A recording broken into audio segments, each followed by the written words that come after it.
यार आगे से हटाता रहो यार, आगे से हटता रहो, घूमता रहो, बस चलो। आ जाओ संदीप जी। बहुत बहुत सौभाग्य।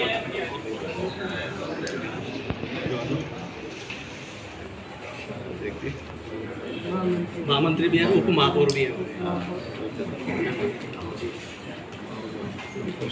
ये भी हमारे महामंत्री श्याम सिंह हाजरा। साइड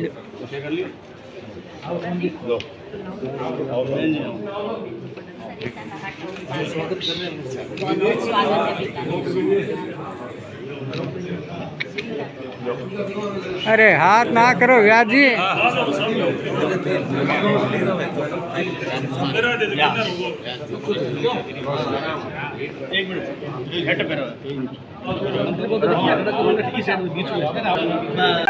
जिंदाबाद जिंदाबाद भारतीय जनता, भारत माता की, भारत माता की, वंदे।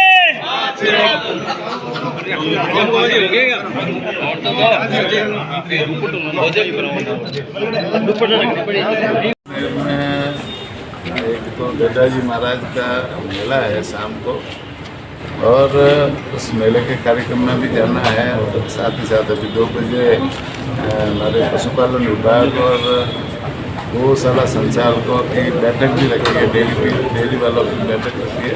तो हमारे विभाग की योजनाओं की क्रियान्विति के संबंध में और गौशालाओं को सशक्तिकरण करने के संबंध में, गौशालाओं को जो गौ माता की सेवा करते हैं संचालक, उनको किसी तरह की तकलीफ नहीं हो और उनकी बात सुन करके उनमें और भी सुधार करने के लिए जैसे कोई है तो वो हम प्रयास करेंगे। पशुपालन की हमारी जो योजना है वो पशुपालकों के लिए बहुत ही महत्वपूर्ण योजना है। उन योजनाओं की क्रियान्विति और बजट घोषणाओं में जो जो काम हमारी सरकार ने किए उनकी समीक्षा बैठक भी होती है, जिससे आने वाले समय में उसका लाभ जनता को मिल सके। पर जो एक मांग उठ रही है, गो अभ्यारण्य बनाने की मांग हो रही है, क्योंकि आमतौर पर ये देखा जाता है कि इतनी गौशालाएँ होने के बावजूद भी शहर में आवारा पशुओं से बहुत सी जो है घटनाएं भी होती है। बार बार हर जगह से ये इस तरह की तस्वीरें निकल कर आती है। ये गो अभयारण्य की मांग उठ रही है, उसको लेकर भी कुछ कर रहे हैं क्या?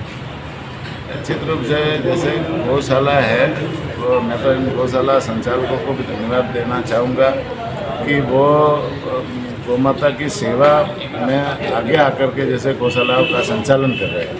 सरकार भी उसमें अनुदान के रूप में सहायता करती है। पूरे 1 साल में 1200 करोड़ रुपए के आसपास गौशालाओं का अनुदान देती है। नई गौशाला खोलने के लिए हर पंचायत स्तर पर गौशाला खोलने के लिए योजना चला रखी है।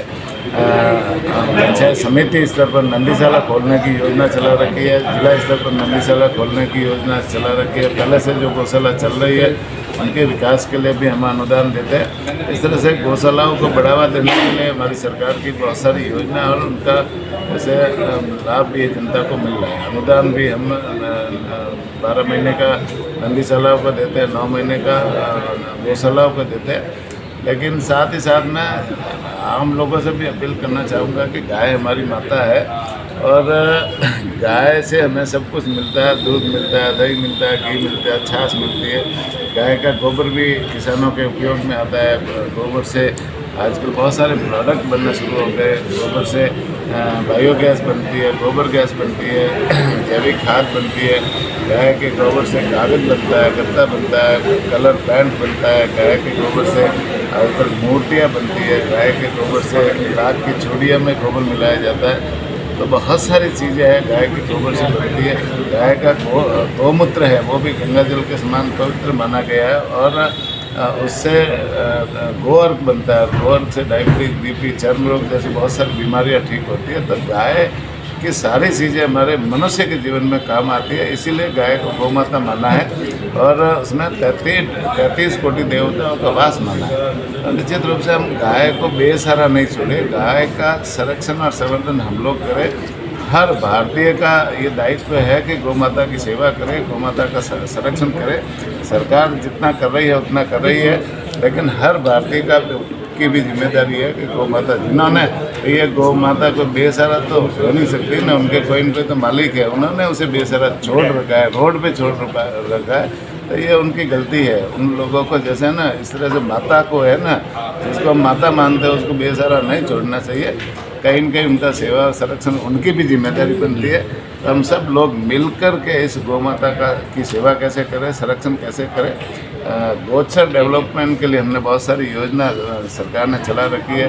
आज मंदिर हमारे आध्यात्मिक ज्ञान वृद्धि के केंद्र है, तो निश्चित रूप से मंदिरों में हम लोग है ना ज़्यादा से ज़्यादा ध्यान दें, और ये हमारी सनातन संस्कृति के केंद्र है, इससे हमारी सनातन संस्कृति आगे बढ़ती है। तो हम लोग मिल करके इन मंदिरों का विकास करें। सरकार के अधीन जो मंदिर है उसमें निश्चित रूप से अभी माननीय मुख्यमंत्री जी ने बजट घोषणा में 161 करोड़ रुपए जो मंदिर है उनके लिए घोषणा की है, उसकी DPR बन रही है, उसके विकास के लिए हम काम कर रहे हैं। दूसरे जो मंदिर है, बड़े बड़े मंदिर है, उनमें भी सुविधाएं विकसित करने के लिए जहाँ जहाँ मेले लगते हैं वहाँ माननीय मुख्यमंत्री जी ने इस बार बहुत सारे मंदिरों की घोषणा की है। तो कुछ सरकार करे, कुछ हम लोग मिल करके समाज करे, इस तरह से मिल करके मंदिरों का विकास करने की ज़रूरत है। और निश्चित रूप से जहाँ ऐसी कोई होगी तो हम जांच करवा के आगे भी करेंगे। ठीक है।